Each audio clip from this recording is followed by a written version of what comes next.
Et si je vous disais que votre cerveau est une véritable machine à fabriquer du bonheur, mais que vous ne savez pas vous en servir? En fait, je vais vous montrer dans cette vidéo comment hacker votre cerveau pour être plus heureux au quotidien.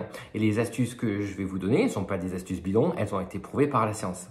Si vous voulez éprouver plus de joie, être plus épanoui, avoir plus d'énergie, restez bien jusqu'au bout parce que je vais vous donner des techniques qui sont très faciles à utiliser. Alors d'abord le problème, pourquoi est-ce que notre cerveau il nous joue des tours? D'abord notre cerveau il n'est pas fabriqué pour nous rendre heureux et nous apporter du bonheur, il est fabriqué pour nous mettre en garde, pour nous maintenir en vie. Il nous amène à nous focaliser sur les problèmes, à ressasser les choses négatives parce que dans le fond, il essaye de nous protéger et de nous amener à faire attention à ce qui peut être dangereux pour nous. C'est ce qu'on appelle aussi le biais de négativité. On va se focaliser surtout sur le négatif parce qu'on est inquiet, on fait attention. Et notre cerveau, ça, c'est ce qu'il nous amène à faire en continu. La bonne nouvelle, c'est qu'on peut reprogrammer tout ça. Grâce aux neurosciences et à la psychologie positive, on peut hacker notre cerveau pour être plus heureux. Alors, il existe 4 hormones du bonheur. La première, c'est la dopamine. La dopamine, c'est ce qu'on appelle la récompense aussi. C'est celle qui intervient quand on réussit un objectif et qu'on a cette sensation de gratification, de satisfaction. Voilà, ça, c'est la dopamine. Une façon de la booster, le petit hack du jour, ce sera de vous fixer des petits objectifs dans la journée et de vous dire en fin de journée, voilà, je l'ai réussi, ça je l'ai réussi. Si vous faites un petit journal de réussite avec chaque jour vos petits objectifs du jour, même s'ils sont minimes, peu importe, le tout c'est de les conscientiser, de les nommer et le soir de se dire, ouais, j'ai réussi ça et j'ai réussi tel autre objectif. Ça va créer de la dopamine, ça c'est top. Après, j'ai l'ocytocine. L'ocytocine, c'est celle qui intervient dans le lien social. Elle se libère quand on est en contact avec quelqu'un qu'on aime ou quand on se fait un câlin, par exemple. Enfin, quand on fait un câlin à quelqu'un, bien sûr. Donc ça, c'est l'ocytocine. De façon à la mobiliser, le fait de passer du temps avec vos amis, de faire un câlin à quelqu'un et d'apporter de la gentillesse à quelqu'un, ça peut même se faire à distance. Ça apporte aussi du bonheur parce que ça va venir solliciter cette hormone. La sérotonine, enfin, c'est la confiance et la satisfaction. Ça, c'est une hormone qui est très importante. Elle se libère quand on ressent de la gratitude ou quand on prend du recul sur les choses positives du quotidien. Un petit hack pour la motiver, cette hormone, c'est de tenir le fameux journal des gratitudes en se disant, par exemple, alors c'est pas obligé de tenir un journal, mais vous pouvez vous dire dès le matin, qu'est-ce que j'éprouve comme gratitude aujourd'hui? De quoi est-ce que je suis reconnaissant? En allant au boulot, par exemple, dans la voiture, vous pouvez vous noter ces 3 choses. Je suis reconnaissant parce que j'ai de la chance d'avoir les amis que j'ai, ou parce que je vais avoir un moment privilégié tout à l'heure, ou parce que j'ai passé un moment super ce matin avec mes enfants, etc. Ça, c'est les gratitudes du matin. Ça a l'air de rien, toutes ces petites choses, mais je peux vous assurer que si vous les cumulez au quotidien, ça va vous donner un boost extraordinaire.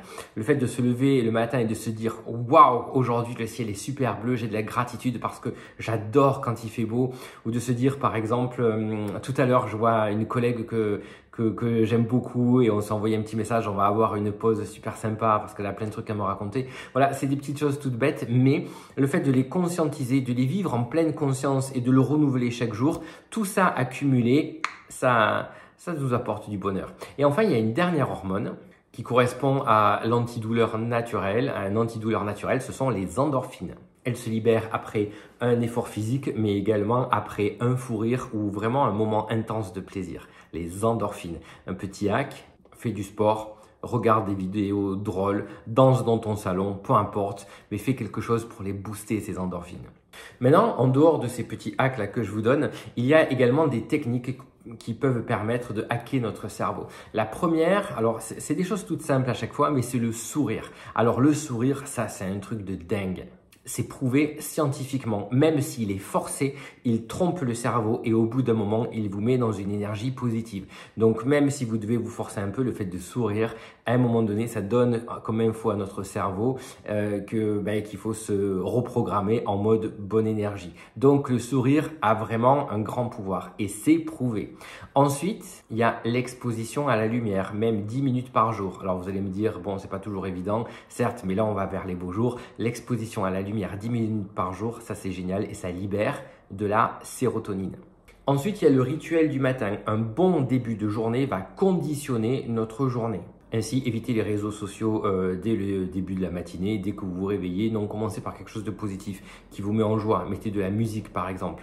Faites votre journal de gratitude, faites un peu de sport ou de méditation, mais apportez à votre cerveau quelque chose de positif, un vrai boost pour le début de la journée. Et puis après, les effets vont se distiller tout au long de la journée. Quatrième chose, c'est la méditation et la pleine conscience. Ça, alors, c'est vraiment scientifiquement prouvé également. La pleine conscience, c'est le fait de faire les choses en étant 100% dans le moment présent, connecté dans l'ici et maintenant. Je ne sais pas si vous le savez, mais pour en revenir à la méditation, 5 minutes de méditation par jour permet de reconditionner le cerveau et d'éprouver moins de stress. Et ça, encore une fois, ça a été prouvé. Et enfin, il y a ce qu'on pourrait appeler le No News Challenge. Ça veut dire que pendant la journée, pendant un jour par exemple, je me coupe des informations, de tout ce qui est information négative parce que j'ai besoin d'aller vers le positif. Et ça aussi, ça apporte beaucoup de bien-être et d'apaisement. On ne s'en rend pas forcément compte, mais on est tellement phagocyté par les informations qui sont généralement négatives que si on s'en libère dans un petit challenge à la journée, ça peut faire beaucoup de bien.